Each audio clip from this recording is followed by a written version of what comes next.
Bismillahirrahmanirrahim. Assalamualaikum warahmatullahi wabarakatuh dan selamat malam. Terima kasih saya ucapkan kepada penganjur, terutamanya saudara Tamizi, kerana jemput saya untuk menyampaikan perkongsian mengenai penulisan Abdul Rahman Kawakibi.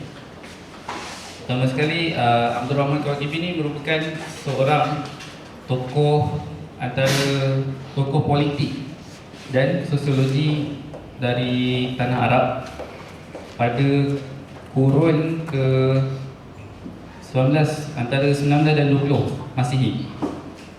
Beliau lahir pada 1854 dan meninggal pada 1902. Dan kita tengok waktu masa tu, timeline tu ialah pada pengakhiran Khilafah Uthmaniyah, pengakhiran. Beliau bernasabkan daripada Rasulullah SAW, dan ini ada kaitan dengan cara berfikir dia. Nasab dia ni, nasab dia iaitu maksudnya daripada keturunan Rasulullah, maksudnya dia daripada Quraisy. So ada kaitan dengan pemikiran dia. Dan dia lahir di Halab, satu tempat di Syria, ataupun orang panggil Aleppo, Halab. Lahir di situ dan mendapat pendidikan di situ, dan juga di Antakya, iaitu di Turki. Sebab Halab ni di kawasan utara Syria yang berdekatan dengan Turki. Dan disebabkan keluarga dia ialah keluarga daripada Ahlul Bait, ataupun ataupun waktu tu dinamakan sebagai Ashraf, jamak kepada Syarif, Ashraf, golongan Ashraf. Iaitu, dan keluarga dia disebabkan itu adalah background dia, malah keluarga dia di Halab tu juga memberi peranan penting, memainkan peranan penting dalam keadaan masyarakat di situ, dan ada pengaruh yang besar. Disebabkan pengaruh yang besar tu, maka dia berpeluang untuk belajar di luar daripada Halab, iaitu yang saya sebut tadi di Antakya. Sebab Antakya tu ada juga diorang punya yang geng Ashraf ni, diorang punya sekolah memang dah established. So pendidikan dia kualiti lah. Dan dia selain bahasa Arab, dia menguasai bahasa Parsi dan juga bahasa Turki, dan ada bahasa Eropah, tapi saya tak dapat apa bahasa dia. Sebab ikut dengan Muhammad Imarah, dia kata dia ada belajar bahasa Eropah, dia pandai bahasa Eropah tapi tak sebut bahasa apa.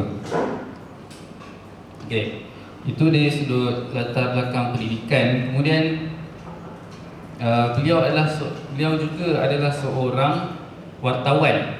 Dia terlibat dalam bidang kewartawanan. Di Halab itu beliau telah menerbitkan beberapa buah surat khabar. Itu saya sebut beberapa sebab ada sekali dia keluarkan, dia terbitkan, kemudian kena ban oleh kerajaan Uthmaniyah zaman tu dekat Halab tu. Kena ban, masa dia buat baru, So dalam bidang kewartawanan ni, antara yang poin-poin penting yang dibawa ialah mengenai kebangsaan, iaitu Arab, dia sebagai Arab. Sebab kat Halab tu, kawasan tu ramai orang Arab dan juga ramai orang Turki. Tapi lebih ramai orang Arab daripada Turki. Tapi dia diperintah oleh orang Turki. Maksudnya dia punya wali dia semua kat situ, governor. Governor dia kat situ adalah orang Turki. So di situ memberi tekanan kepada dia, menurut pandangan beliau, memberi tekanan yang sudut politik, sudut hak sama rata semua kan, yang berkait dengan benda tu lah.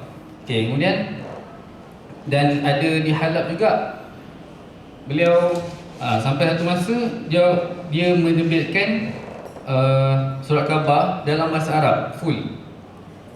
So kat sini dia trigger pada governor tadi tu. Itu dia mempersoalkan lah, dia dipersoalkan kenapa boleh dalam bahasa Arab kan, sebab orang Turki takkan faham. Orang Turki belajar bahasa Turki kan. So melalui surat khabar bahasa Arab itu, dia telah menggalakkan lagi semangat kebangsaan dari itu. Okey, kemudian dah disebabkan apa yang dibuat tu, kemudian kemudian Gubernur Turki tu nak tangkap dia. Lepas tu, dan benda ni berlaku beberapa kali. Dia okey. Lepas tu kemudian apabila berlaku usaha nak menangkap tu, dia lari ke Istanbul.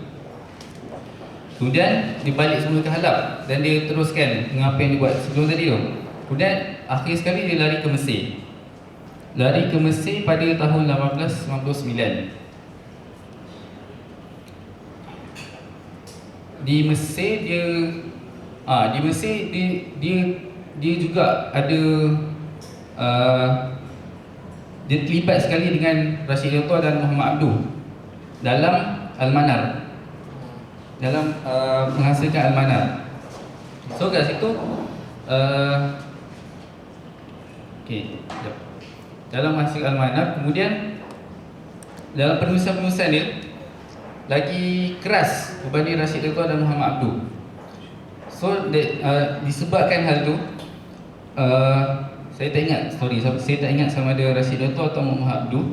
Antara dua tu ada yang macam cover sikit lah apa yang dia tulis ni, macam saring apa yang tulis, sebab dia punya tu terlalu keras. Maksudnya terlalu menentang kerajaan Uthmaniyah, sebab waktu tu Mesir juga di bawah Uthmaniyah, di bawah pengaruh Uthmaniyah. Okey, kemudian last sekali dia meninggal pada 1902 akibat diracun.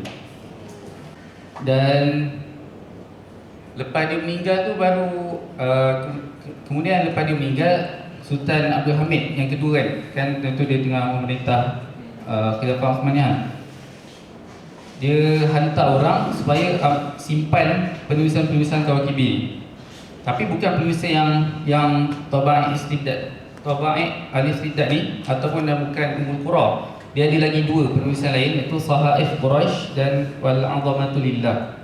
Tapi yang dua lagi penulisan ni yang Sultan Abdul Hamid ambil dan simpan ni, tu saya tak tahu.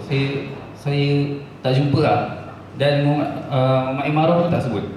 Kecuali dia sebut nama je. Maksudnya mungkin dia tak jumpa ke manuskrip ke kan. Cuma yang dikenali penulisan beliau ialah Taba'i Al-Istibdad dan Ummul Qura. Sedikit secara ringkas tentang Ummul Qura. Ummul Qura ni ialah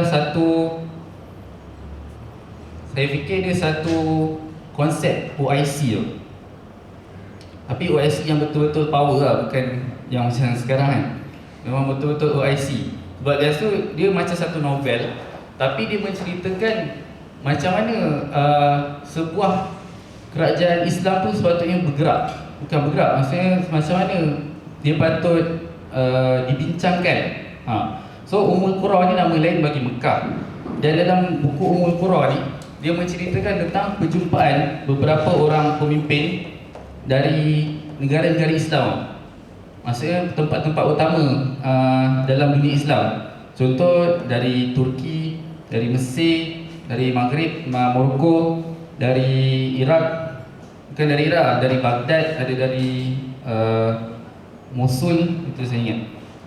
Okey, dan banyak lagi tempat yang lain. Ada juga dari China kan. Dia termasuk juga yang bukan Arab, orang Muslim yang bukan Arab. Tapi dia tak sebut tapi saya rasa dia tak ada sebut orang dari Nusantara, tak ada.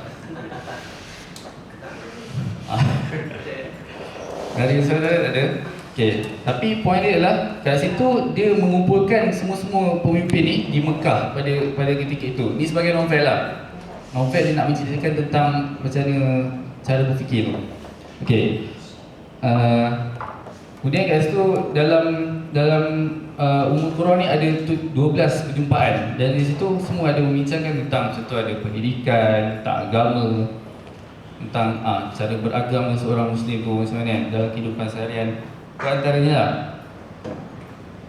Okey, itu kenaan Ummul Qura. Dan sekarang mengenai Tabaat al-Istibdad atau tabiat kediktatoran. Sebenarnya dia nama lain bagi buku ni ialah Ar-Rahalah Kaf. Ni atas ni. Maksudnya Rahalah ni pengembara. Pengembara Kaf ni maksudnya dimasukkan diri dia lah. Itu nama pena. Rahalah Kaf. Okey, dalam buku ni ada menceritakan beberapa bab, ada 10 bab. Kesemuanya ada 10 bab. Okey. Pertama sekali beliau menyatakan bahawa buku ni dan buku ni juga dihasilkan selepas Ummul Qura. Sebab ada dalam buku ni, Tabaat al-Istibdad ni yang dia quote daripada Ummul Qura. Okey. Kemudian beliau menyatakan bahawa buku ni, Tabaat al-Istibdad ni, bukan buku ni, maksudnya dia punya pemikiran-pemikiran terdapat dalam buku ni adalah merupakan dia punya penelitian selama 30 tahun. Dan buku ni dia sebenarnya menceritakan tentang bagaimana sesebuah masyarakat tu patut hidup tanpa kediktatoran. So maksudnya kat sini dia menceritakan tabiat-tabiat kediktatoran. Okey, pernah baca buku ni Intelektual Masyarakat Membangun. Siapa nama penulis? Saya atas. Yang saya perasan Allah Alam, yang saya perasan ada banyak persamaan antara saya atas tu dalam Intelektual Masyarakat Membangun dengan buku ni, Tabaat al-Istibdad. Sebab dia ada menceritakan tentang contoh konsep globalism kan.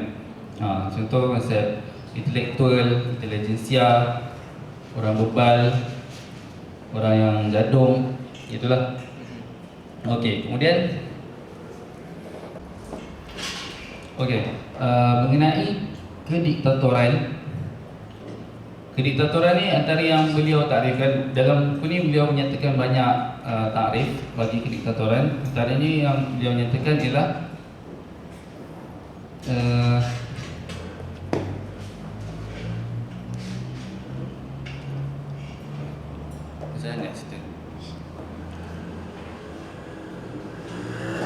saya boleh sebut apa sahaja, tapi saya tak tahu macam nak terjemahkan.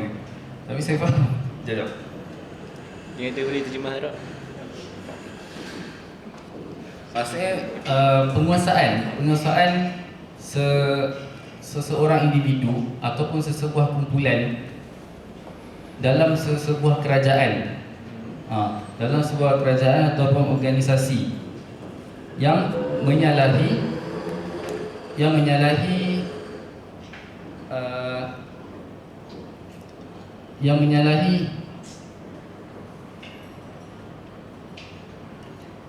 hukum mustarakah, yang menyalahi hak-hak yang disepakati. Maksudnya kat situ dia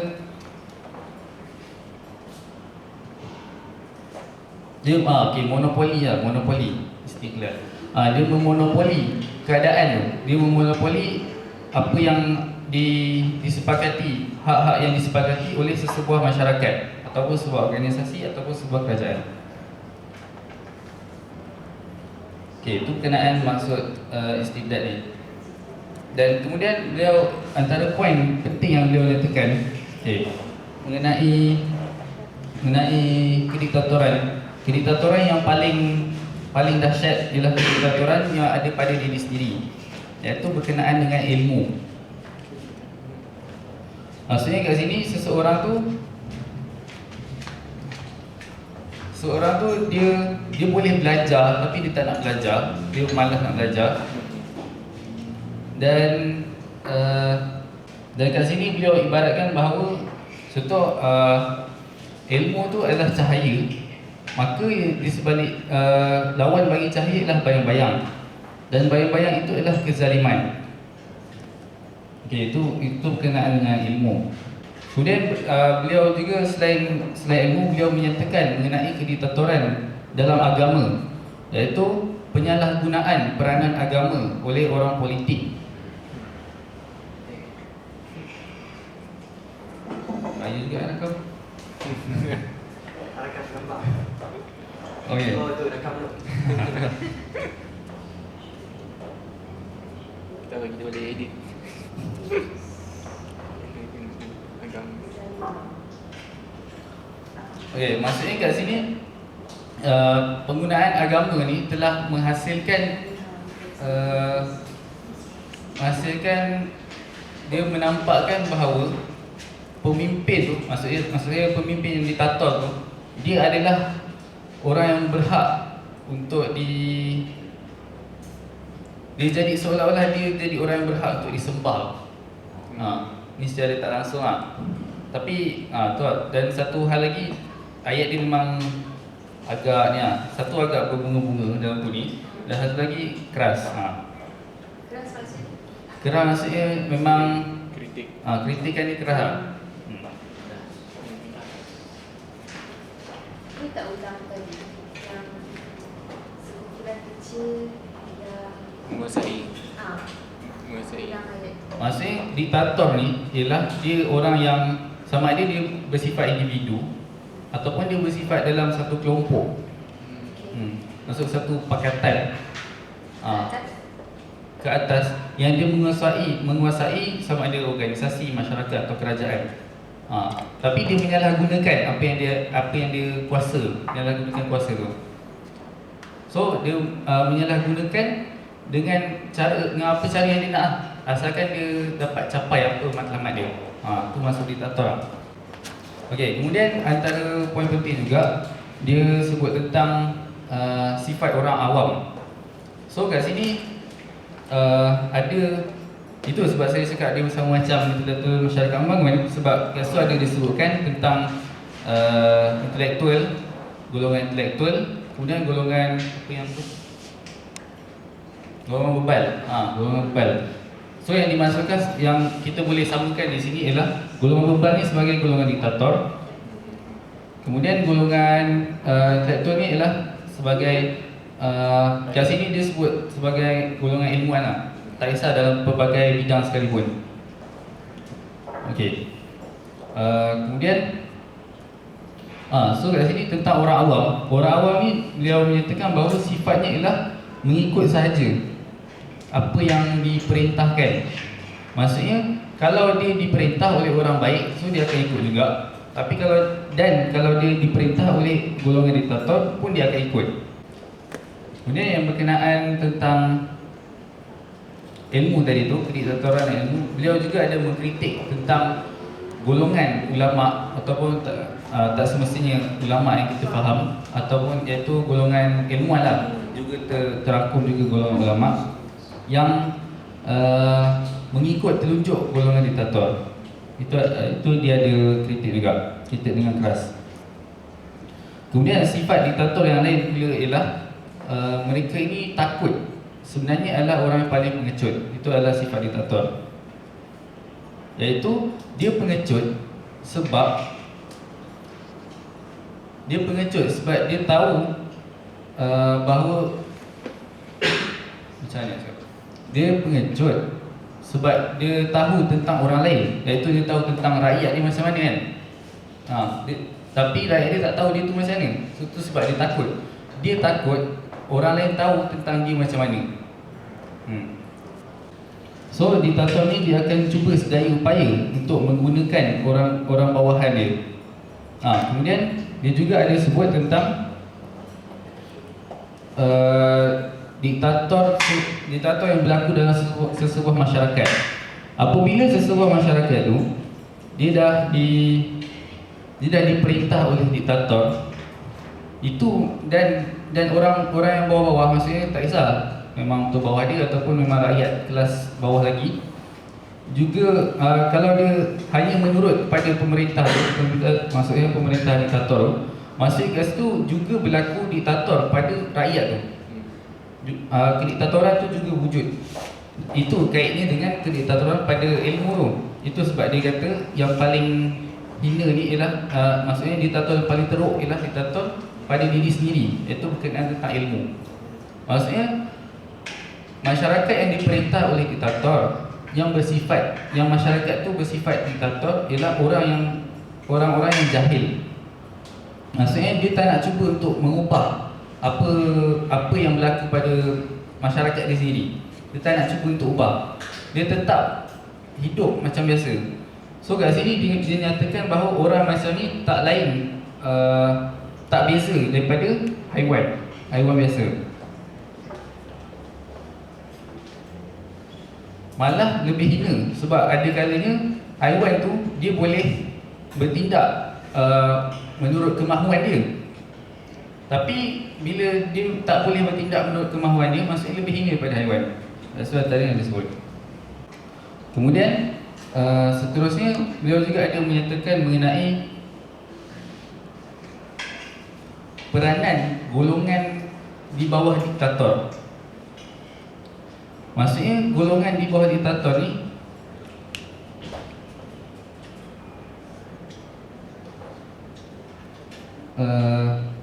macam golongan intelektual, bawah dia ada golongan intelijensia kan. Tapi yang kat sini dia ada bawah golongan diktator ni ada golongan lain. Apa nama?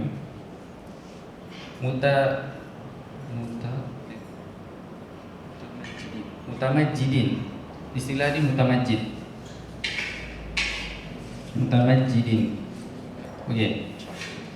Okey, berkenaan ni ialah maksudnya sifatkan tentang golongan ni ialah golongan yang dia hidup di bawah diktator, dia rela untuk hidup di bawah diktator, dan dia juga menjadi diktator kepada orang lain. Maksudnya ini golongan pertengahan lah, golongan pertengahan. So kat situ dia ada sifat-sifat dia kurang sikit daripada diktator tu. Contoh dari sudut contoh rasuah. Rasuah dia ada ambil juga, tapi tak ambil sebanyak mana bos dia ambil. Dia tak ambil rasuah. Senang, analogi senang lah. Perlu faham. Contoh dia.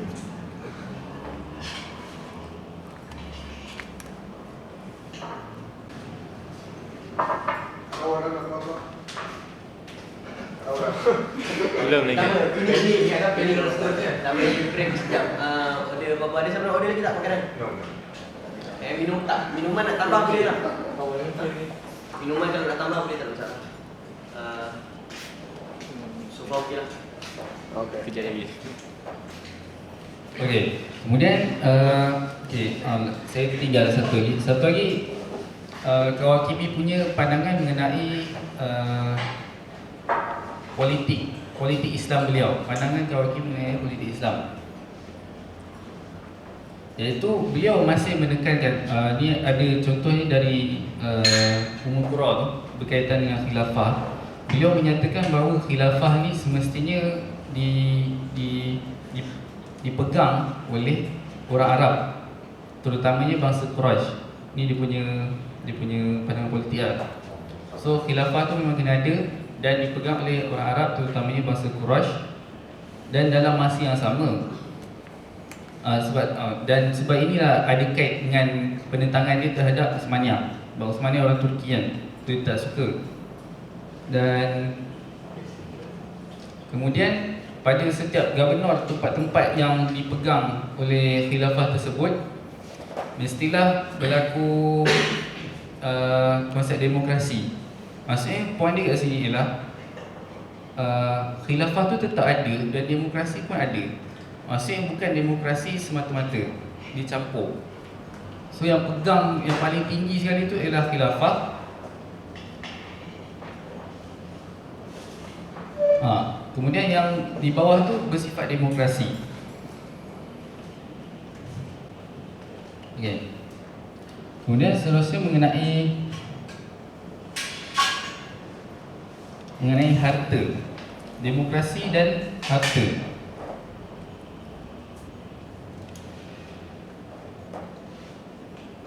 Demokrasi lah. Saya salah.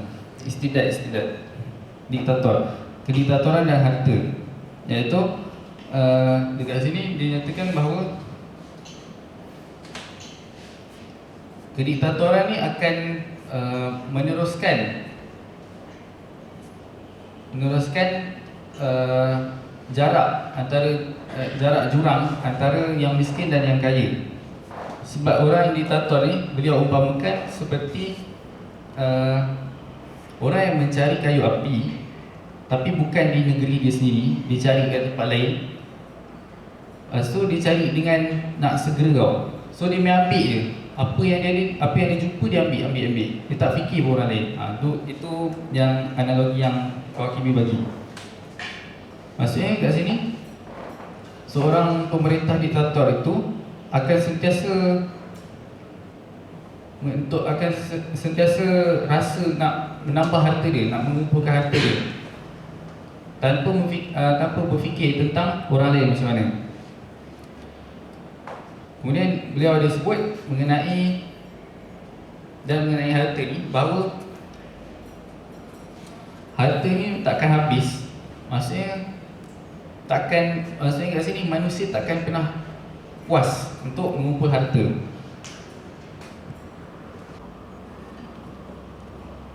Okey, mengenai harta, beliau menyatakan bahawa hanya ada tiga cara yang iaitu mendapatkan harta yang halal, iaitu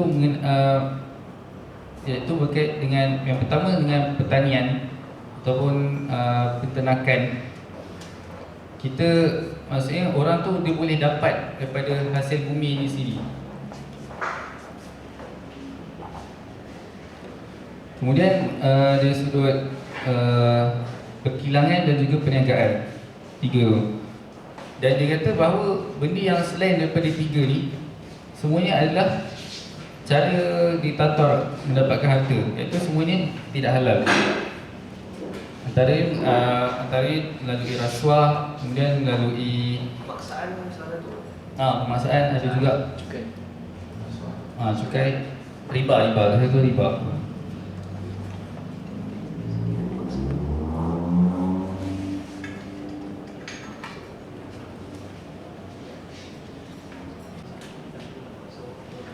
Okey, kemudian dia menyatakan bahawa diktator ni, kawan baik bagi seseorang diktator antara ialah orang yang mempunyai banyak harta. Itu antara yang sebab. Sebab dengan banyak harta tu, dia boleh buat apa yang dia nak. Dia boleh kawal ekonomi kan, antaranya.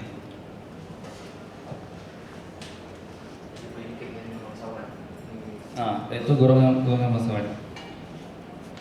Aristokrasi.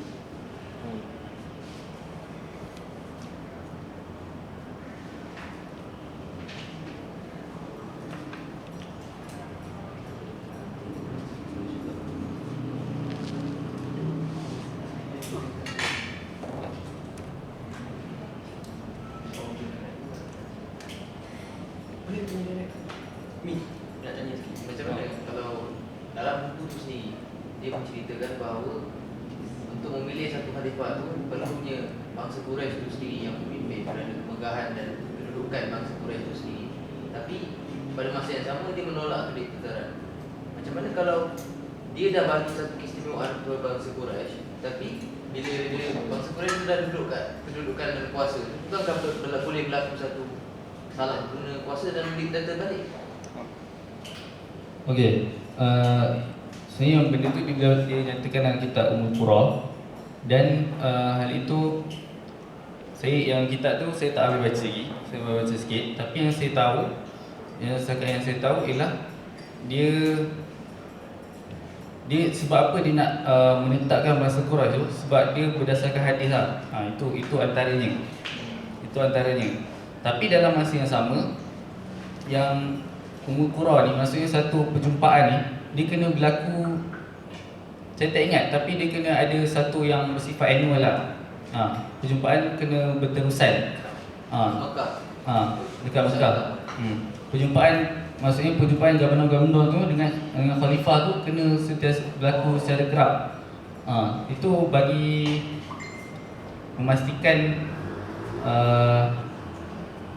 kerajaan tu bersih lah. Maksudnya bersih daripada sebarang kan. Contoh salah guna, penyalahgunaan. Itu dia punya idea. Jadi kalau pemaksaan satu kumpulan contohnya Bani Quraisy dalam hal ini. Tak adakah dia merujuk pada satu kediktaturan juga? Okey.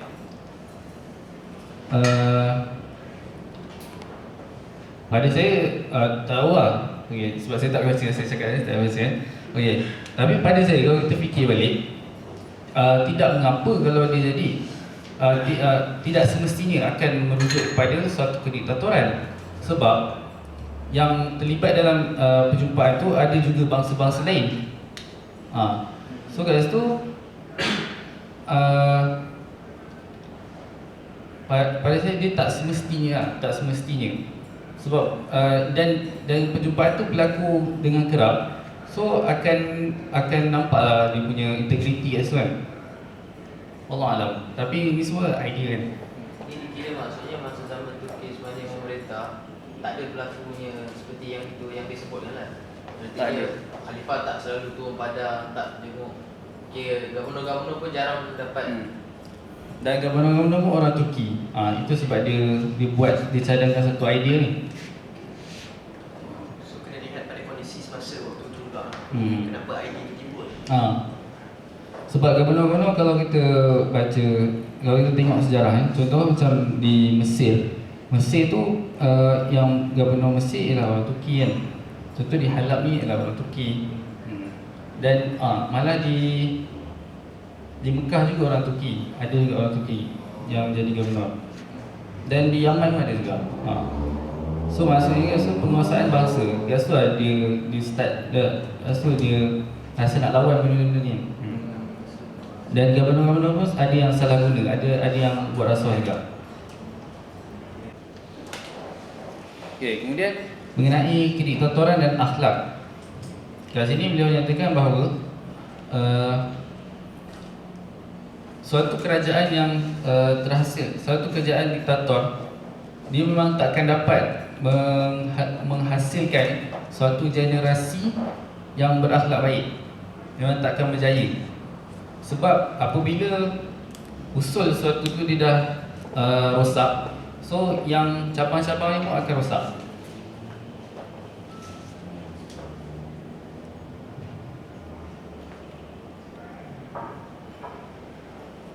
Seterusnya mengenai kediktatoran dan pendidikan. Kat sini beliau nyatakan bahawa diktator, maksudnya sifat kediktatoran dan juga pendidikan ni adalah satu yang berlawanan, bercanggahan antara satu sama lain. Sebab seseorang diktator, dia akan memastikan rakyat ni sentiasa bodoh. Dengan rakyat sentiasa bodoh, rakyatnya akan terus ikut apa kehendak seseorang pemimpin diktator.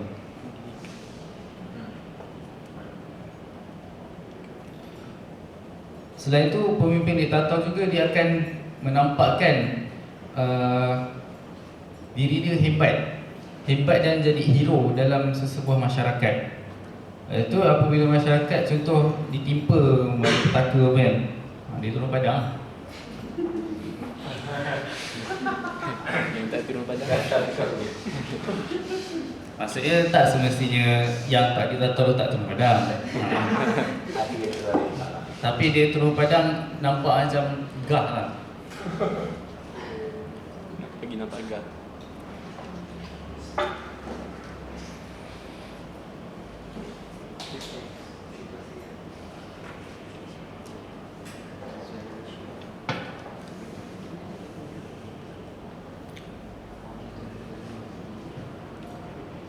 Seterusnya mengenai kediktatoran dan pembangunan. Okey. Mengenai pembangunan, beliau menyatakan bahawa pembangunan sesebuah tamadun tu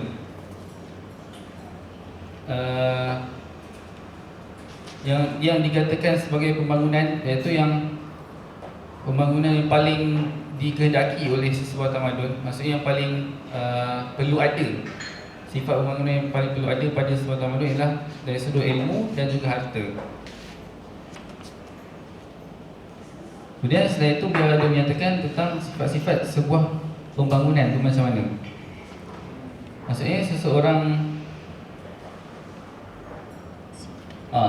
seseorang individu dalam sesebuah kerajaan tu, bukan sebuah kerajaan, sesebuah masyarakat, apa yang dinyatakan, apa yang dimaksudkan sebagai masyarakat yang membangun ialah apabila individu tu dia sihat badannya dan sihat dia punya mental dia, maksudnya dia sudut pemikiran lah, maksudnya pemikiran dia bebas untuk berfikir. Kemudian dia mendapat hak-hak yang adil daripada pemerintah. Kemudian dari aspek pemerintah, antaranya pemerintah tu kenalah seorang yang adil juga, iaitu dia menjalankan hak-hak, menjalankan tanggungjawab dia, apa yang dipatut jalankan.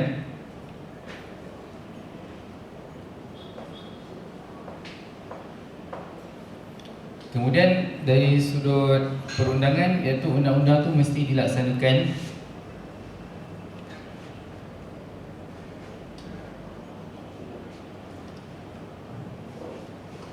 Okay, itu lah.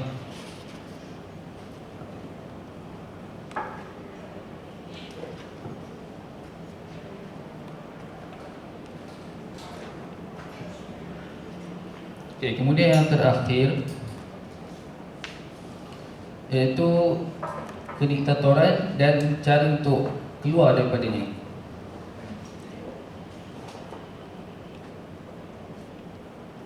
Beliau menyatakan satu macam mana, kaedah umum lah, iaitu bahawa setiap masyarakat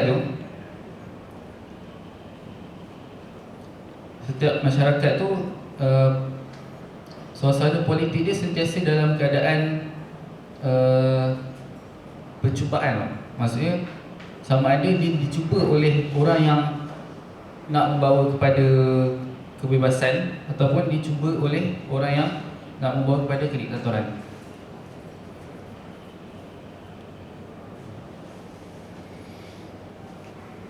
Kemudian dia menyatakan bahawa untuk menetapkan sesuatu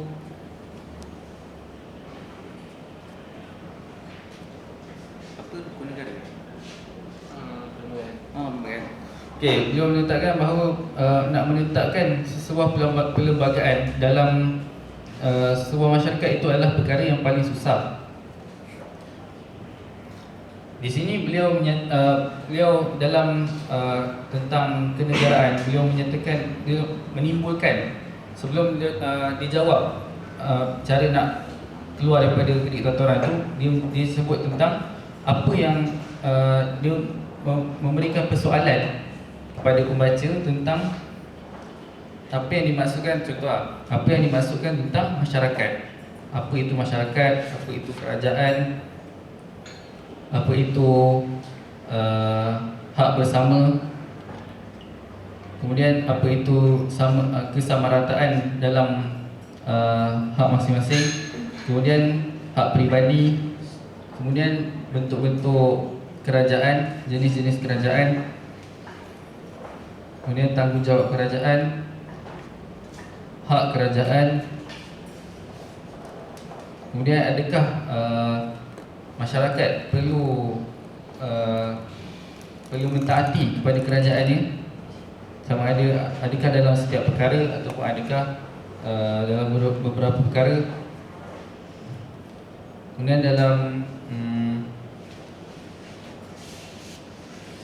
pelaksanaan tanggungjawab masing-masing,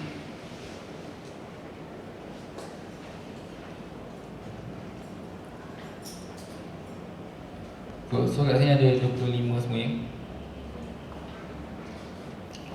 Okey. Kemudian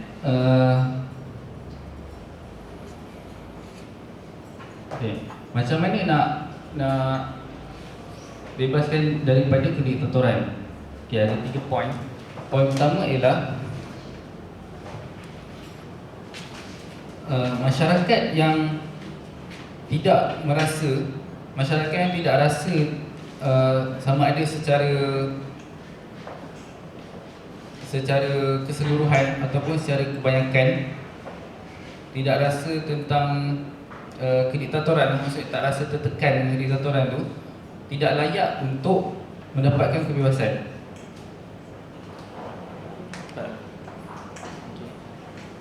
Masyarakat yang selesa. Maksudnya kalau macam tu lah. Macam kalau masyarakat tu masih rasa selesa di bawah kediktatoran, maksudnya dia tidak layak untuk mendapatkan kebebasan. Tapi kalau dia rasa kesemuanya dia rasa tertekan, maksudnya keseluruhan masyarakat tu ataupun majoriti masyarakat tu rasa tertekan dengan kediktatoran, maka dia layak untuk mendapatkan kebebasan.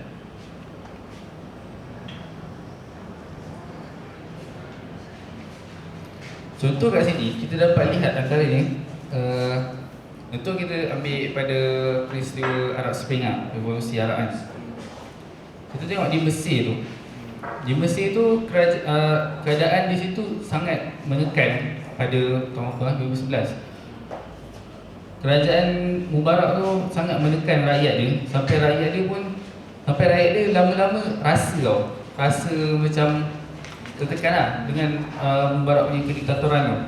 So kat situ berlakunya maka bila rakyat kebanyakannya ataupun kesemuanya rasa tentang hal itu, maka dia layak untuk mendapat kebebasan. Sama juga keadaannya dengan di Tunisia kan, antara contoh lain Tunisia.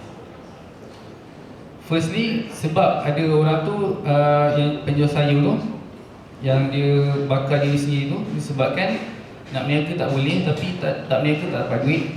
So dia protes lah, bakar diri. Dan kemudian rakyat lain pun perasan dan sedar akan hal itu. Itu poin nombor 1. Okay, poin nombor 2 ialah kediktatoran ni tidak boleh dilawan dengan kasar, tapi dia kena dilawan dengan secara lemah lembut dan berperingkat.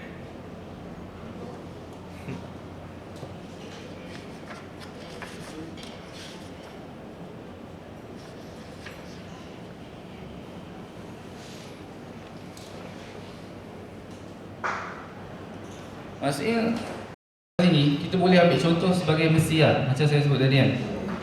Bila rakyat nak jatuhkan Mubarak tu, dia lawan dengan kasar. Dia lawan dengan kasar, tapi last tak ada apa. Lalu bila Mubarak jatuh, so keluar dia. Contoh lain Libya ni siapa? Gaddafi kan, Muammar Gaddafi. Rakyat dah bunuh dia dah mati semua. Lalas yang masuk apa? Perancis. So tak ke mana. So maksudnya kat situ yang kalau Kibi katakan bahawa kalau kediktatoran tu dilawan dengan kasar, maka dia akan digantikan dengan kediktatoran yang lain. Itu sebab dia. Itu sebabnya dia perlu dilaksanakan dengan lembut dan berperingkat. Apa yang dimaksudkan sebagai dengan lembut dan berperingkat di sini ialah mengenai ilmu. Maksudnya masyarakat perlu diajar sedikit demi sedikit supaya sedar akan kediktatoran itu.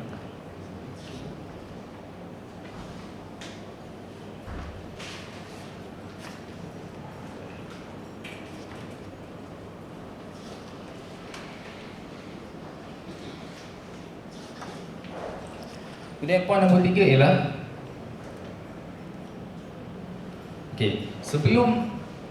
sebelum melawan kediktatoran ni, rakyat perlu awal-awal sediakan apa selepas diktator. Maksudnya post diktatorisme.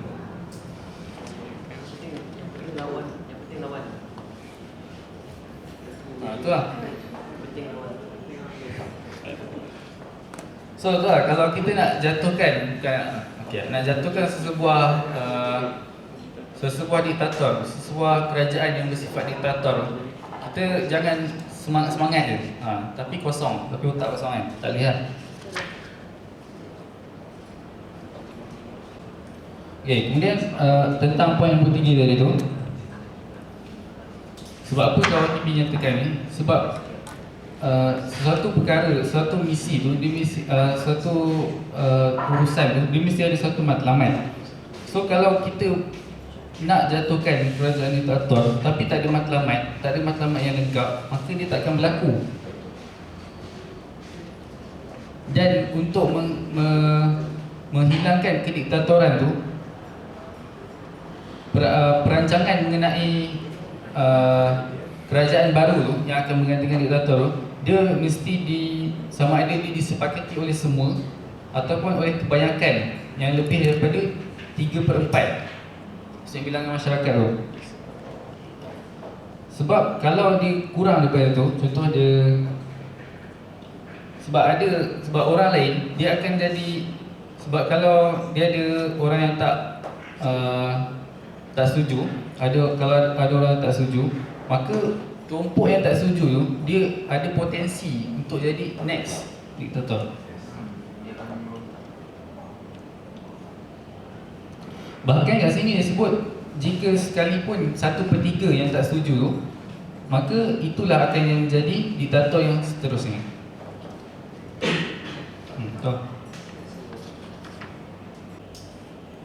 Saya fikir itu saja. Jadi saya buka untuk soalan ataupun nak tanya apa. Okey, saya nak bertanya soalan. Orang bagi suka kat lantai dia. Sementara menunggu rakan-rakan mengkonstruk soalan, saya bertanya dulu, okey. Tadi dah kata buku ni banyak persamaan dengan intelektual masyarakat membangun. Jadi secara konklusinya dia mengkritik masyarakat yang global ni yang melahirkan diktator. Begitu. Maksudnya poin dia kau kini sama lah macam Syed Hussein dalam buku tu. Jadi untuk soalan seterusnya nak tanya macam mana suasana zaman ketika itu. Sebab kita yang buku ni dia lepas dia lari dari Halab tu pergi ke Mesir, baru dia dapat menulis tentang buku ni. Nak tanya macam mana suasana zaman ketika itu, macam mana boleh berlakunya kezaliman pemimpin gubernur tu melakukan kezaliman, dia menghalang kebebasan bersuara semua tu. Bagaimana? Sedangkan ketika itu Empayar Osmaniyah yang memerintah. Okay, first sekali mengenai Osmaniyah, kita kena cerita tentang Osmaniyah. Osmaniyah ni ada baiknya, ada buruknya. Cara yang baiknya ialah pada yang saya rasa pada zaman beliau hidup ni, iaitu pada hujung-hujung zaman beliau hidup ni, iaitu tak silap saya, iaitu Sultan Abdul Hamid kedua tu, waktu tu dia tengah memerintah. Dan Sultan tu bagus, tapi yang tak bagus ni adalah gubernur. Maksudnya kerosakan pada kerajaan tu antara faktor dia ialah pada gubernur. Dan ini juga disebut oleh Ahli Salabi dalam buku dia, sejarah tu dan tarikh Osmaniyah. Maksudnya faktor jatuhnya Osmaniyah ada banyak, antara daripada dalaman sendiri lah. Dan dalaman tu antara daripada gubernur lah yang saya sebut. Kemudian yang tadi tu suasana keadaan ketika tu, contohnya yang saya sebut awal tadi tu lah, mengenai kebebasan bersuara kan, kebebasan bersuara. So dia gubernur tu menghalang kebebasan bersuara, dia menghalang penerbitan akhbar dalam bahasa Arab.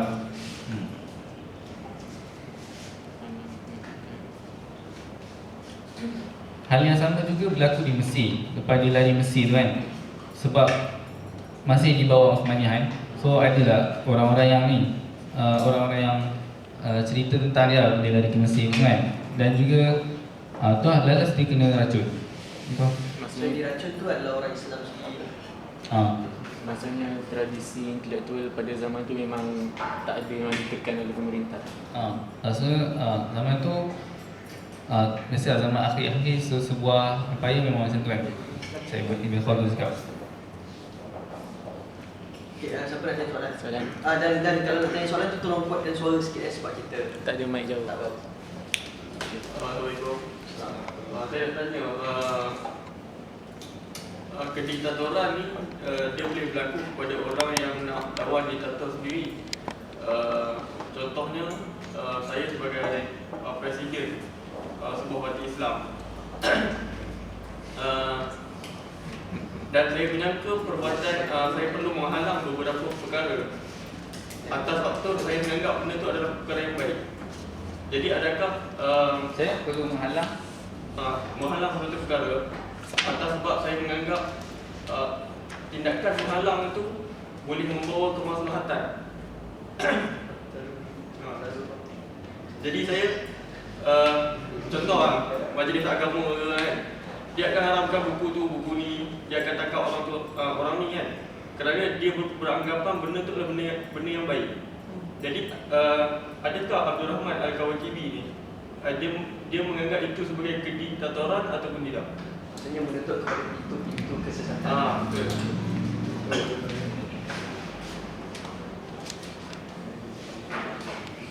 Macam dalam PAS sendiri kan, ada mesyuarat. Itu yang nak cakap.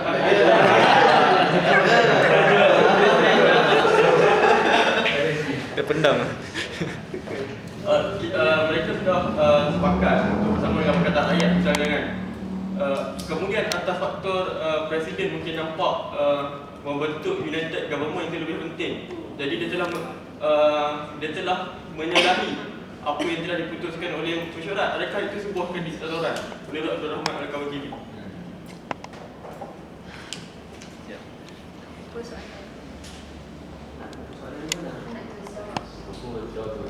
tahu saya Kumpul. Sesuai. Menang kalau nak jawab terus boleh kalau nak.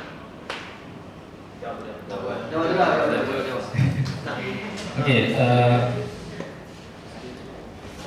mujuk pas tak ada gitu kan. Okey, berkenaan dekat dalam buku ni dia dinyatakan mengenai kediktatoran dan agama. So kat sini beliau menyatakan bahawa agama Islam, okey, zaman tu ialah zaman pemerintahan Uthmaniyah. Uthmaniyah ni secara umumnya Islam dan dan boleh kata kerajaan ketika itu semuanya dipegang, maksudnya ada sifat Islamiah lah.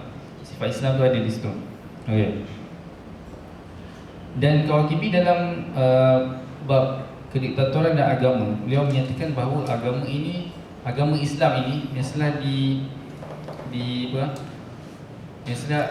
disandarkan pada asas-asas yang betul lah. Kat sini dia ada kritik juga, Syiah apa semua. Dia ada kritik. Dan dalam masa yang sama, selain itu dari sudut keagamaan, tapi dari sudut kebebasan seorang warga negara, beliau juga ada menyatakan tentang orang Kristian. Sebab waktu tu dekat Halab dan saya boleh kata dekat Syria tu, ada juga orang Kristian yang hidup di situ kan. So kat situ beliau menyatakan dan pada zaman beliau ada juga kemasukan unsur-unsur Perancis di Syria. Okey. Sebab ada penaklukan daripada pihak Perancis, dan malah orang-orang Kristian di Syria ketika itu juga terkesan dengan Perancis. Maksud saya, okay, sebab Kristian ni dia agama, tapi dia agama yang hanya kepada, saya boleh kata hanya kepada ibadat dia. Kita tak pernah dengar Kristian ada undang-undang yang contoh macam Islam lah. Contoh ada undang-undang yang lengkap. Tak ada, Kristian tak ada. So kat sini Kristian pada ketika itu Kristian di Syria dia nak copy paste daripada Perancis punya perlembagaan. So dia nak pakai, dia nak apply Perancis punya perlembagaan macam tu. Tapi Kawakibi dia menyeru kepada orang-orang Kristian ni supaya jangan ambil perlembagaannya Perancis punya perlembagaan, tapi pegang je lah, ikut je lah apa yang orang Islam ada ni. Macam lah. So kat sini beliau tidak menghalang orang beragama lain dalam bab kewarganegaraan. Tapi dalam contoh bab Islam di sini, contoh Syiah tu, dia kritik lah. Contoh soalan yang berkenaan tentang penulisan dia kan, mengharapkan penulisan. Dan juga berkenaan yang Presiden Usman. Dan di sini sepatutnya dianjurkan hujah berbalas hujah, bukannya hujah berbalas kuasa ataupun sebaliknya. Itu lah.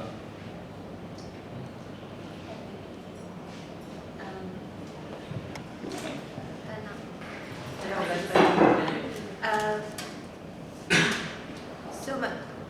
Nak minta pandangan.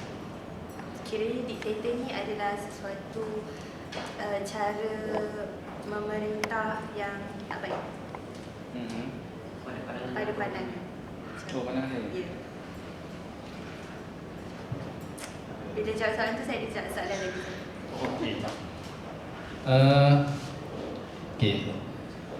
Saya berada di Jordan 4 tahun. Saya nampak benda tu berlaku tau. Sebab di Jordan, okey saya bagi contoh. Sebab di Jordan dia diperintah oleh raja dia, dan raja dia memang nampak jelas terang nyata dia adalah seorang diktator. Monarki punya.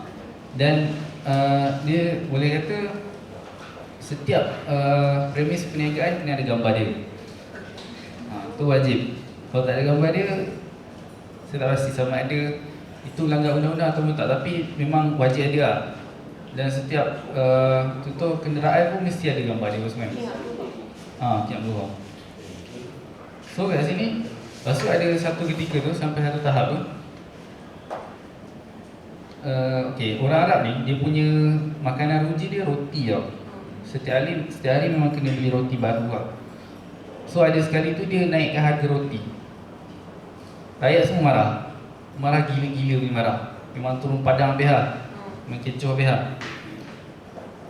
Tapi okey, kemudian time tu ada nampakkan hero dia. Dia turunkan harga roti kan semua kan. So kiranya dia laksanakan benda tu sebab dia nak tunjuk yang dia tu hero. Tu antaranya lah. Okey, kemudian contoh dalam bab tapi dalam hal lain, dalam hal lain dari sudut contoh petrol sana mahal gila sebab dia bukan negara minyak. Jordan ni bukan negara minyak. So mahal gila. Kemudian tapi bila harga minyak naik dan sentiasa menaik, rakyat dia tak buat apa-apa. Rakyat macam tak ada apa-apa. Macam tu lah. So maksudnya kat situ, kat Jordan ni, dia adalah sebuah negara diktator. Okey, berkenaan soalan tadi, adakah diktator ni bagus atau tidak kan? Saya nampak lah, yang saya nampak. Saya tak tahu nak kata Malaysia ni macam mana, tapi yang saya nampak dekat Arab, negara-negara Arab ni perlukan diktator yang baik. So, apa maksud diktator yang baik tu? soalan Sebab saya ya atau tidak? Soalan saya ya atau tidak? Jawapannya dah mengikut tempat. Okay. So, now my second question is, dekat Malaysia, diktator yang paling famous yang orang selalu cakap is Tun Mahathir. Okay. Ramai cakap he's a dictator because dia rule Malaysia with an iron fist. Okay. Tapi if you look on the positive side, he really knows what he wants. Yes. He really knows what he wants and he really brought Malaysia forward.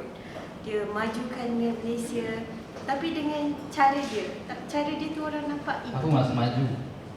Maju dari sudut ekonomi, Okey. dari sudut infrastructure and all those positive things. Memang ada benda yang negatif, tapi the positive things sometimes outshines the negative. So because we are in Malaysia kan, so do you think that being a dictator is a bad thing when you know that benda yang you buat tu memang sangat bagus? Because he really knows what he wants. Dan lantaklah orang nak cakap apa, tapi dia buat tu untuk majukan negara. Mana? Itu dah tak jadi demokrasi. And then apa beza dictatorship and autocratic leadership and monarchy? Tiga. Ataupun adakah diktator tu sepatutnya kita ambil kes macam Muammar Gaddafi ke ataupun Hosni Mubarak yang melakukan diktator tu dengan tujuan kepentingan diri dia, kepentingan kekuasaan, tidak seperti Dr. Mahathir. Dr. Mahathir melakukan diktator demi kemajuan negara kan. Adakah begitu diktator? Saya mungkin tak setuju statement dia orang. Dan bahkan saya sendiri tak setuju statement dia bila kata Tun Dr. Mahathir dia adalah seorang diktator yang memajukan negara. Okey. Kalaulah kita kata bahawasanya dia memajukan negara, baik, kita perlu tengok bagaimana dia mencipta kartal-kartal kan untuk mengkayakan kaum kerabat kan. Tak payah nak tipu lah. Dan benda ni kita boleh. So, saya percaya bahawasanya, ini mungkin pandangan saya lah, saya percaya bahawasanya kebaikan yang dibuat oleh diktator tak dinafikan, memang itu adalah kebaikan. Tapi jangan lupa di situ adalah satu strategi. So what's the problem? What is the problem? The problem is kita kena kenali adakah strategi itu untuk membiarkan kita rela dalam konteks diktator itu sendiri dibutakan, ataupun sebenarnya kita perlu memahami bahawasanya itu adalah diktator, dan kita perlu keluar daripada itu sebenarnya. Sebab bila kita kata diktator, okey, kita tengok diktator dia adalah sebuah diktator dan dia ada buat kebaikan. Tapi adakah itu ultimate? Ataupun sebenarnya ada satu benda yang kita boleh achieve lagi bagus daripada itu? Tanpa perlu diktator. Adakah Najib diktator? Najib, yes. Kerana Najib juga ada kepentingan untuk Australia kan. I think all leaders are. Semua ada kepentingan. Dan di sini lah saya kata kita tak nafi bahawasanya okeylah, tak nak dibuat, kita biar listing lah. Dari situ semua orang politician mesti akan ada dia punya personal agenda. Tapi di sini kita tengok apakah yang sebenarnya memberi kebebasan kepada kita. Saya lah, indikator saya nak bebas. So saya sangat tak suka walaupun saya maju tapi saya tak bebas. Itu bukanlah sebab tu dia tanya tadi apakah itu maju. Dia kata kepada maju. Berbeza. Kita kena kembali balik apa itu sebenarnya maju itu sendiri apa? Maju yang beroh ataupun tidak? Itu mungkin pandangan saya lah. So balik. Dan mungkin kena define balik apa maksud dictatorship yang dibincangkan ni. Autokrasi. Kalau autokrasi, Ni tak ada saya ask. How do you differentiate and define autocratic leadership, monarchy dan Okay, mengenai diktatorship, diktator, monarki dan autokrasi.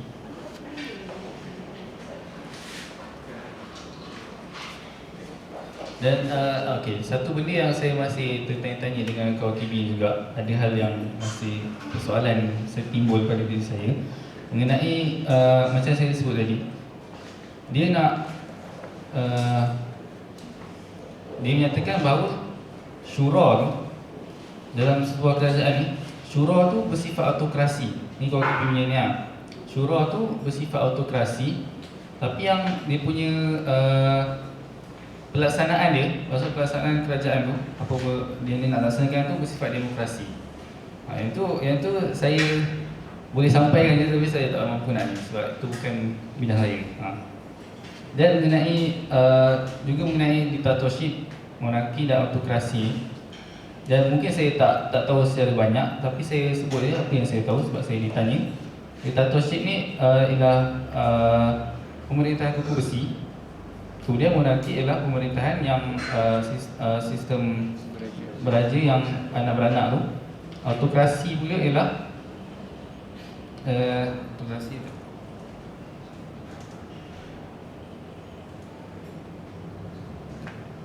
Saya lupa autokrasi apa. Tak salah yang tak jawab. Saya tertarik dengan definisi yang dikeluarkan oleh panel kita yang mengatakan diktator adalah satu individu ataupun organisasi yang telah melanggar hak-hak yang disepakati oleh masyarakat tersebut. Soalan saya, jika rakyat itu merasakan itu bukanlah satu hak-hak yang dilanggar, tapi orang luar yang sibuk kita dicabuli, adakah itu dinamakan dictatorship?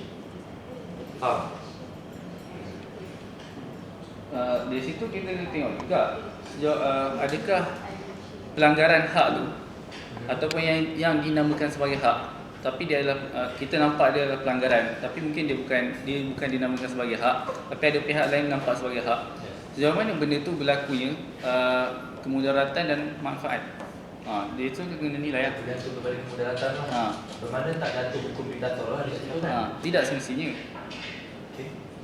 Dan kena tu lah takrif balik apa itu hak. Lepas tu dia tanya pada persoalan akhir-akhir tu. Kita kena tetapkan apa itu hak umum, apa itu hak peribadi. Betul. Soalan kedua saya tertarik dengan satu statement. A good dictator is always better than a bad democracy. Okay. So, saya percaya kepada dictatorship. Saya tak percaya kepada demokrasi. Monarki. Tak, bukan monarki. Individu yang memahami apa yang mereka mahu. Itu yang saya percaya. I mean, ada kebaikan yang dia perlu faham kan?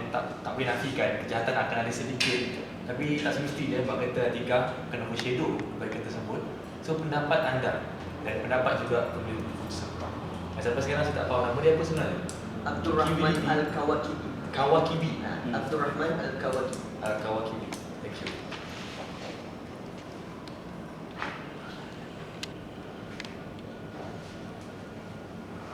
Pada saya kenyataan tu mungkin boleh di-apply di negara Arab. Layak untuk di-apply di negara Arab. Tu lah sebab masalahnya kita tengok tabiat sebuah masyarakat tu sendiri, asal usul tabiat. Kita jauh beza dengan dia. Okay. Dia tu memang kasar betul lah. Dia cakap yang mungkin yang kita tengok macam kita rasa dah kasar, tapi sebenarnya itulah antara yang lembut yang cakap yang tu lah. Yang tu lah.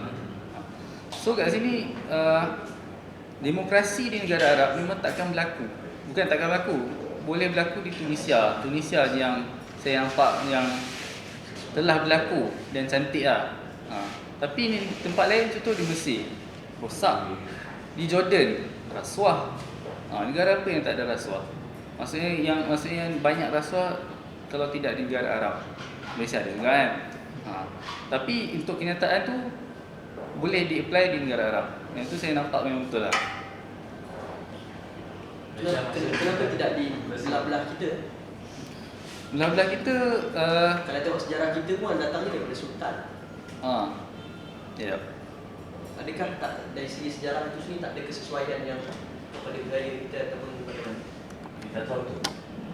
Sebab diktator ni dia boleh berlaku dalam konteks demokrasi sendiri dan dia juga boleh berlaku dalam konteks autokrasi sendiri.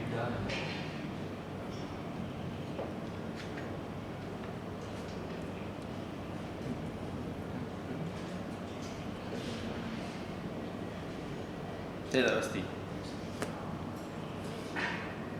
Saya ada soalan. Kawakibi dia pro kepada khalifah dan juga demokrasi. Apa hujah dia yang dimahukan khalifah dan juga demokrasi? Adakah macam raja berperlembagaan?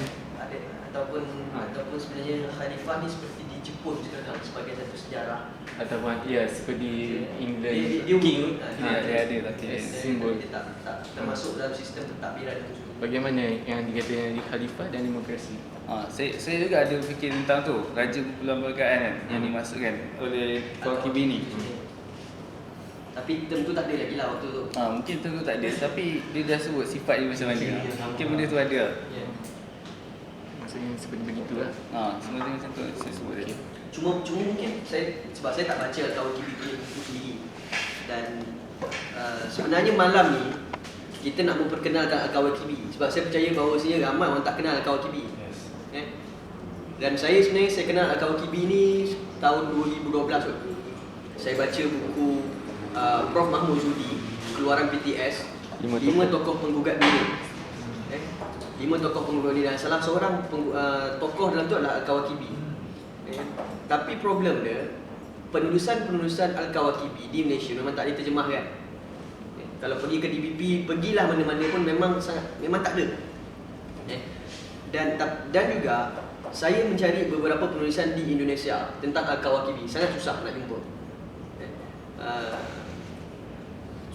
Jadi memang pembacaan, tapi saya baru dapat satu link tadi. Project Dialog pernah tulis artikel tentang Al-Kawakibi. Project Dialog. So mungkin boleh cari nanti. Okey. Jadi sebenarnya mungkin saya percaya ada banyak persoalan yang tak terungkai sebenarnya tentang Al-Kawakibi ini sendiri. Tapi inisiatif kita lah selepas ni saya percaya untuk bawa idea ataupun kita tengok sendiri apa itu idea Al-Kawakibi itu.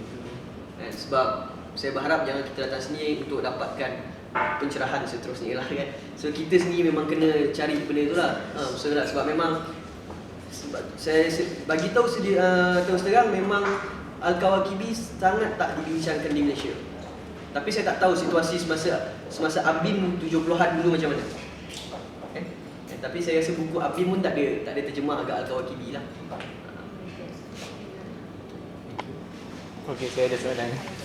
Banyak pula soalan. Patut kau tunjuk muka kau sendiri. Ada ke?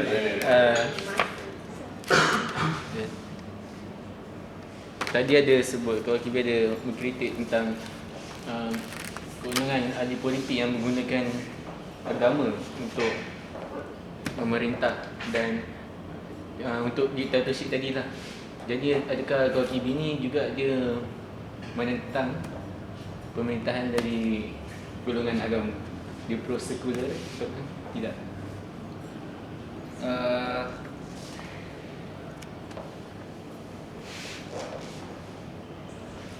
Okay. Kawakibi dia tak menyatakan bahawa pemerintah ni semestinya golongan beragama. Tapi dia ada nyatakan bahawa pemerintah ni dia kena faham agama. Itu yang dia sebut. Selain faham agama, dia kena faham budaya setempat. Itu ada juga. Dan dan selain itu, dan tambahan juga dia kena tahu contoh tentang politik. Itu yang tadi disebutkan dia semangat nasional dia tinggi sebab orang Arab tapi pemerintah dia daripada orang Turki. Okey. Okey. Saya ada satu soalan menarik. Macam kau tahu soalan ni. Kita orang yang begitu kena risau. Jangan kita begitu. Aku diktator. Baik, sebenarnya menarik tentang kediktatoran dan pendidikan itu sendiri. Sebab dia kata adalah dua perkara yang saling bertentangan lah. Di mana diktator nak jadikan supaya orang dengar cakap. Tapi pendidikan itu sendiri nak menjadikan orang jadi cerdik. So berbalik kepada pandangan-pandangan yang mengatakan bahawasanya bagusnya orang yang diktator, kan? Dia tahu hal tuju dia. So bagaimana pandangan tentang orang-orang yang tak dia contoh kita katalah ISA diwujudkan, contoh ISA diwujudkan untuk menghalang daripada orang-orang yang memberi pandangan bertentangan dengan dia. Atau kita kata sekarang khususnya Atta Hasutan, bertentangan pandangan dengan orang yang berautoriti, jadi orang itu akan diberikan tindakan dan sebagainya. Baik. Pendidikan itu sendiri sepatutnya dia mengajar orang supaya jadi cerdik. Tapi kita tengok, ada tak kerajaan diwujudkan sekolah? Ada kan? Ada. Sebab itu adalah salah satu tanggungjawab asas kepada kerajaan. Pendidikan.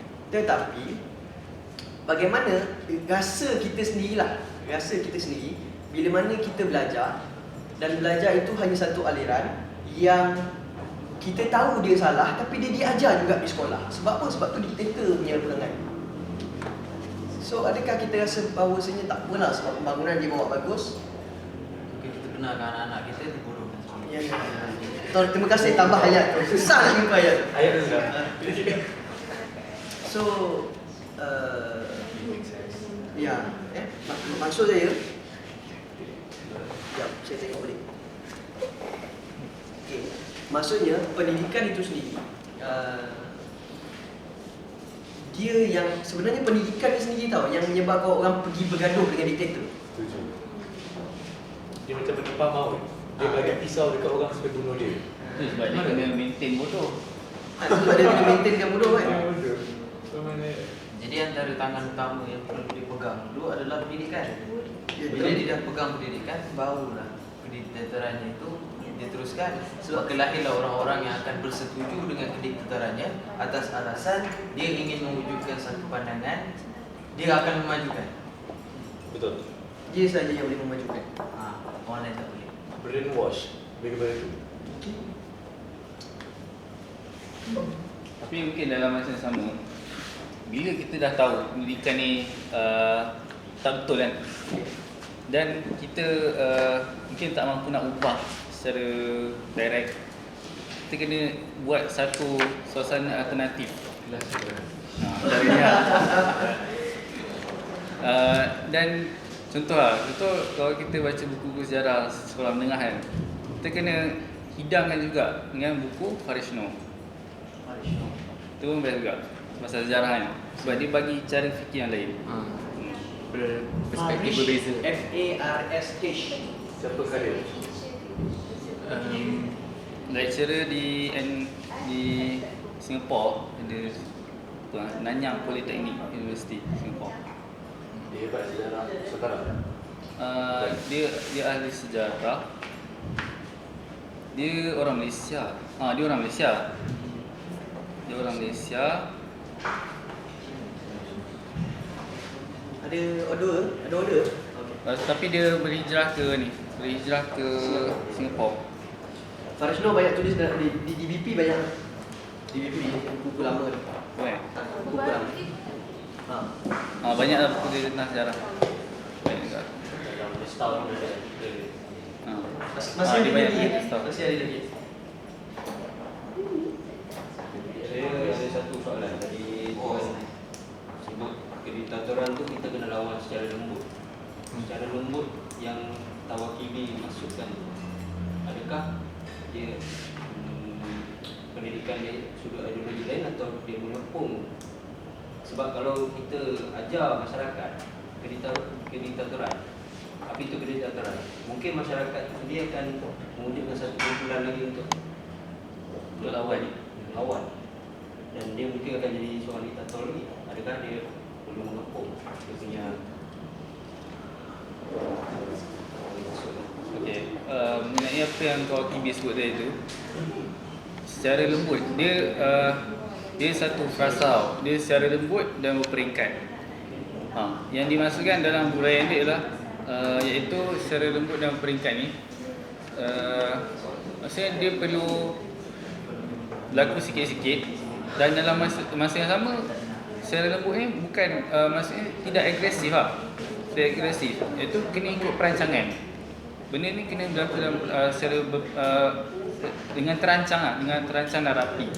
Dan kalau dia berlaku secara kalau dia tak ikut apa yang benda tu, dia akan jadi satu contoh macam akan berlaku pertumpahan darah. Tu yang dia sebut lah. So bila berlaku pertumpahan darah tu, dan itu rakyat baru akan sedar, tapi benda tak boleh nak berlaku lah. Sebab rakyat sedar dalam keadaan terpinga-pinga, tak tahu.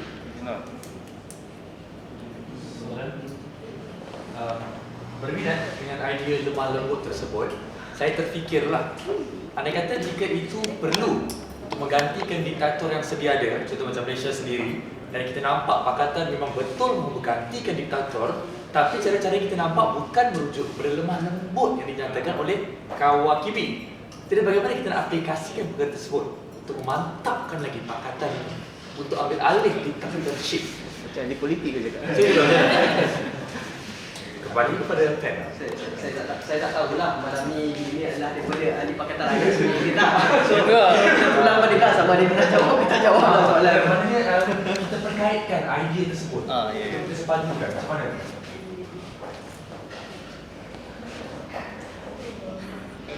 Walaupun saya bukan ahli mana-mana parti politik, tapi maksudnya kat sini mungkin saya fikir dia perlu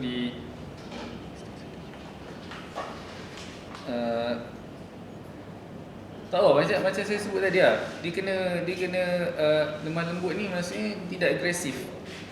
Maksudnya kita sikit-sikit. Macam contoh, kalau kita bagi contoh kan, perancangan ni dia boleh jadi 10 tahun dia kata, ataupun lebih, ataupun lebih boleh jadi 1 kurun dia kata. So maksudnya dia bergantung pada suasana masyarakat tu macam mana tau. Ni di sini cakap. Saya pun tak boleh nak cakap macam mana nak apply tu, saya tak tahu. Dalam Quran yang Allah sebut bila sabi dirabbika bil hikmah kan, wal mau'izati hasanah wa jadihum billati hi ahsan. Hikmah tu mungkin orang ramai menganggap lemah lembut. Tapi sebagian tafsir menyebutkan hikmah itu berarti kebijaksanaan. So dakwah seru ke jalan Tuhan tu bukan seperti lembut semata-mata, tapi dia perlu bijak. Part mana kena lembut dan part mana yang kena keras. Dan itu yang kita perlu relatekan dengan situasi Malaysia. Suka tu. Ada tempat ni.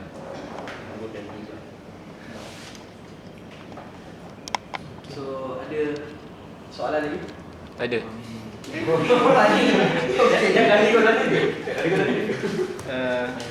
Jadi apa pandangan saudara Hilmi tentang kepentingan buku ini untuk kita ni di Malaysia? Untuk diterjemahkan. Ya.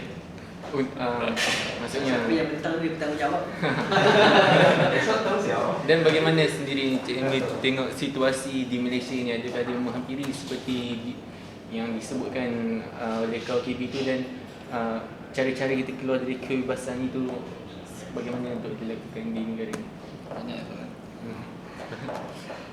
Itu pergulungan. Okey. Pada saya memang betul lah, buku ni penting dan dia kena diterjemah lah. Saya tak tahu siapa yang akan terjemahkan kan. Yang present. Okey. Kemudian dia perlu diterjemahkan sebab ada kepentingannya, iaitu dia, contoh dari sudut pendidikan politik lah, ada dalam buku ni. Macam tu sama juga dengan yang Ketua Masyarakat Membangun kan, dia perlu diterbitkan lagi kan. Dah tak terbit lah buku tu kan, TVP tu habis lah. Sebab dah lama dah bankrupt. Sebelum bankrupt pun tak terbit lah. Itu satu hal. Okey, jadi saya fikir itu lah. Dan suasana di Malaysia ni, dia bagaimana kita nak mengambil idea KOKB tu? Bagaimana nak mengambil idea?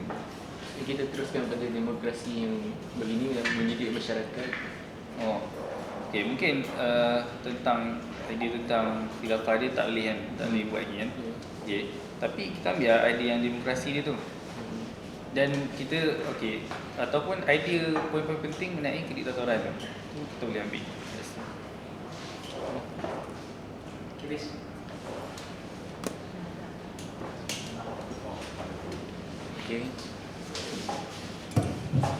Ini kita akhiri diskusi pembentangan bedah buku karangan Abdul Rahman Al-Kawakib ini.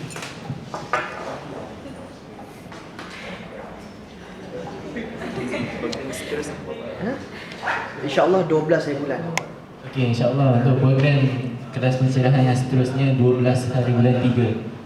Kita cuba bawa cubalah saya sedang jemput seorang kawan.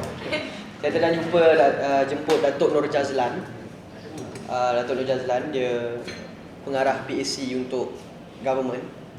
So far dia setujulah. Tapi saya perlu follow up lagi dengan dia. So mungkin kita akan bincang GST dan perbelanjaan kerajaan. Ini dalam konteks ekonomi pula lah. Okay, so Datuk Jazlan ni antara orang yang sangat terbuka. So kita boleh berbincang dengan dia secara profesional lah. Okay. So saya harap siapa yang hadir pada hari itu boleh datang. Pada hari ini boleh hadir juga pada hari yang sama. 12 Mac insyaAllah. Tempat yang sama insyaAllah. Okey, yang seterusnya 12 Mac daripada Datuk Jazlan. Dan saya harap rakan-rakan semua puas hati lah dengan perbincangan tadi. Kalau ada yang tak puas hati, mahu dilanjutkan lagi, bolehlah kontak saudara Hilmi ni secara personal boleh bagi nombor kontak. Okey, Facebook ataupun pun boleh. ya. Dan rancangkan lagi diskusi-diskusi di tempat masing-masing. Okey. Assalamualaikum warahmatullahi wabarakatuh.